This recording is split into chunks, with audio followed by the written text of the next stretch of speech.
दोस्तों सब्सक्राइब करें और इस बेल आइकन को दबाएं और पाएं वीडियो सबसे पहले। गणित के बारे में 2-3 रोचक तथ्य मैं आपको कहना चाहता हूँ। गणित में जो त्रिकोणमिति होती है ना, आपने तो पढ़ा होगा बचपन में, हम लोग अंग्रेजी में उसको ट्रिग्नोमेट्री कहते हैं। ये जो त्रिकोणमिति है, ये जो ट्रिग्नोमेट्री है, ये महर्षि आर्यभट्ट की खोज है।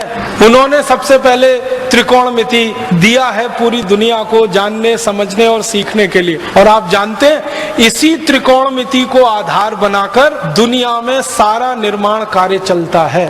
त्रिकोणमिति अगर आप जानते नहीं हैं तो आप किसी भी निर्माण कार्य में लग नहीं सकते। तो सारी दुनिया के निर्माण कार्य का आधार और पृष्ठभूमि महर्षि आर्यभट्ट की देन है। त्रिकोणमिति जो उन्होंने समझाई सारी दुनिया। गणित में त्रिकोणमिति का आविष्कार भारत में हुआ है। फिर इसी तरह एक महान महर्षि हुए भास्कराचार्य। उन्होंने गणित की सबसे पहली पुस्तक लिखी लीलावती, जिसका नाम लीलावती जो थी वो महर्षि भास्कराचार्य की बेटी थी। तो अपने बेटी के नाम पर, बेटी को जो सिखाते थे गणित में, वही सब उन्होंने लिखा पुस्तक। और लीलावती के बारे में कहा जाता है कि वो इतनी कुशाग्र बुद्धि थी, इतना तीव्र बुद्धि वो बेटी थी कि पेड़ के पत्ते गिन सकती थी। और जब भी उसको पेड़ के पत्ते गिनने के लिए कहा गया तो वास्तव में उतने ही पत्ते निकलते थे जितने होते थे। और उसको कहा जाता था कि तुम्हारी बुद्धि बहुत तेज चलती है, तो कहती थी वो पिताजी की कृपा है, उन्होंने मुझे गणित सिखाया। पेड़ के पत्ते गिन लेना कोई आसान काम नहीं है, ये कुछ ऐसा ही काम है कि आसमान में तारे गिन लेना। और लीलावती इसमें सिद्धहस्त थी।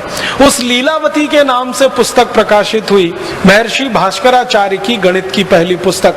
और सारी दुनिया ने उस पुस्तक को आधार बनाकर अपने यहाँ गणित का कोर्स बनाया है, सिलेबस बनाया। आपको हैरानी होगी जानकर, दुनिया के बहुत सारे देशों ने अपने गणित का सिलेबस लीलावती के आधार पर बनाया। ऐसे एक महान हमारे देश में गणितज्ञ हुए, उनका नाम था महर्षि ब्रह्मगुप्त। इन्होंने सारी दुनिया को सबसे पहले सिखाया जोड़ना, घटाना, गुणा करना और भाग करना। ये अंक गणित का जो 4 हिस्सा है, जोड़, घटाना, भाग और गुणा, ये सबसे पहले महर्षि ब्रह्मगुप्त ने पूरी दुनिया को सिखाया। और इसके लिए उन्होंने शास्त्र निर्माण किया।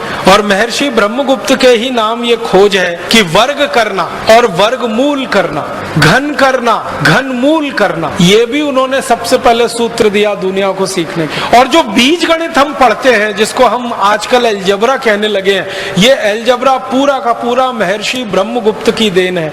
हमारा आज का अलजेब्रा और उसका सिलेबस महर्षि ब्रह्मगुप्त के लिखे हुए पुस्तकों पर आधारित है सारा।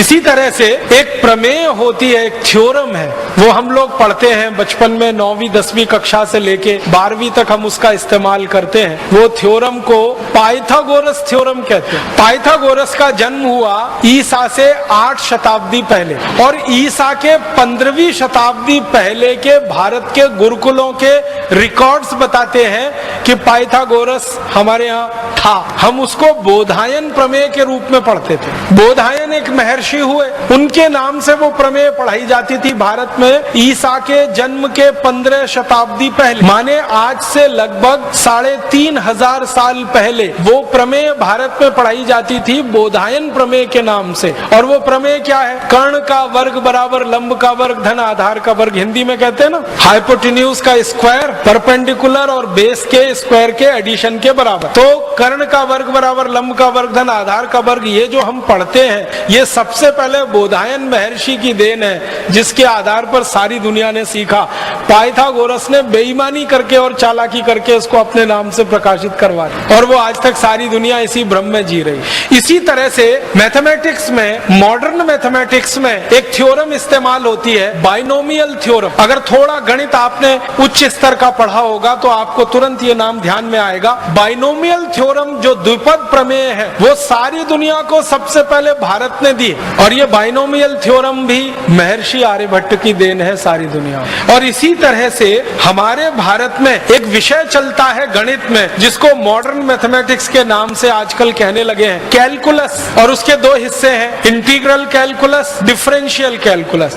ये इंटीग्रल कैलकुलस सबसे पहले भारत में लाया जिस महर्षि ने, उनका नाम था माधवाचार्य। और डिफरेंशियल कैलकुलस पूरी दुनिया को सिखाया जिन महर्षि ने, उनका नाम था भास्कराचार्य। डिफरेंशियल कैलकुलस का आज का पूरा सिलेबस भास्कराचार्य जी की पुस्तक को सामने रख लो तो समझ में आ जाए, और माधवाचार्य जी की जो गणित की पुस्तक है उसको पढ़कर डिफरेंशियल वो इंटीग्रल कैलकुलस पढ़ो, बिल्कुल साफ समझ में आ जाए। और गणित में सबसे ज्यादा शोध दुनिया में हुआ है तो वो भारत के बाद दूसरे नंबर पर सबसे बड़े गणितज्ञ माने जाते हैं दुनिया में, वो फ्रेंच लोग हैं। फ्रांसीसी लोग इस बात को स्वीकार करते हैं कि गणित अगर हमने सीखा है और दुनिया ने सीखा है तो वो भारत से सीखा है। और गणित की जो मूल बात है 0, 1, 2, 3, 4, 5, 6, 7, 8, 9 जिसको हम नंबर सिस्टम कहते हैं, ये सारी दुनिया को भारत की देन। और आपने मेरे व्याख्यान के पहले वो जो गीत सुना, जब 0 दिया मेरे भारत ने,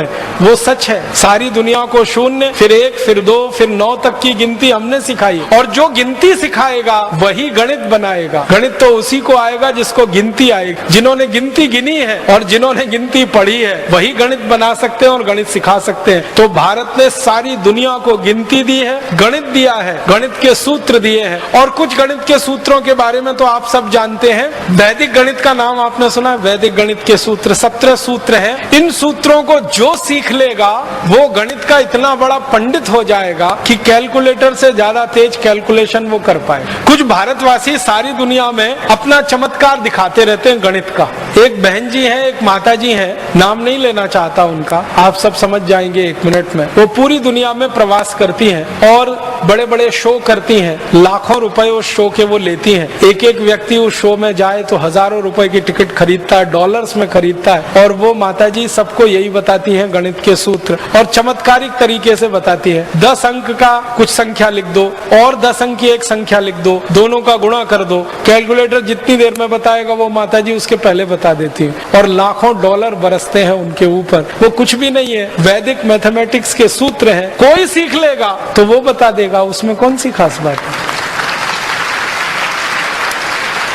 और उनके बारे में अखबारों में बड़ा बड़ा विज्ञापन आता है, जिनका दिमाग कंप्यूटर से ज्यादा तेज चलता है, जिनके गणित की गणनाएं कंप्यूटर से ज्यादा तेज है। ऐसी माता जी का व्याख्यान सुनने आइए या दर्शन करने आइए। मैं सोचता हूँ कि ऐसी तो सभी माताएं हो सकती है, सभी बहनें हो सकती है, सभी भाई हो सकते हैं, बस वैदिक गणित के वो 17 सूत्र सीखने की देर है। और वो सूत्र अगर आपको सीखने हो तो पुस्तकें उसकी बाजार में उपलब्ध हैं। मेरी आपको एक विनम्र प्रार्थना है, वो ये कि आपके घर में छोटे छोटे बच्चे हैं, उनको वो सूत्र जरूर सिखा दीजिए। गणित उनको रोचक हो जाएगा। हमारे देश के बच्चों को गणित में ही सबसे ज्यादा बोरियत आती है, क्योंकि आज जो हम गणित सीखते हैं और सिखाते हैं वो अंग्रेजों के तरीके से सीखते हैं और अंग्रेजों के तरीके से सिखाते हैं, उसमें रस बिल्कुल नहीं है। लेकिन ये जो वैदिक गणित लिखा गया है, इसको सीखने में इतना रस है कि आप 90 साल के भी हो जाएं तो भी आप वैसे ही सीखेंगे जैसे 15-17 साल के बच्चे सीख। हमारे भारत में शिक्षा के बारे में जो सबसे गहरी बात है कि शिक्षा को रसपूर्ण बना के सिखाना, हंसते हंसते सिखा देना, खेलते खेलते सिखा देना, गाना गाते गाते सिखा देना, गीत गाते गाते सिखा देना, दुनिया में कहीं नहीं है। तो वैदिक गणित के सूत्रों को आप सीखें, बहुत अच्छा हो, नहीं तो अपने बच्चों को जरूर सिखाएं। पुस्तकें बाजार में उपलब्ध हैं, उनसे आप आसानी से कर सकते हैं। और मेरा तो कहना है कि आप सीखकर दूसरों को सिखाने का अभियान चला सकते हैं।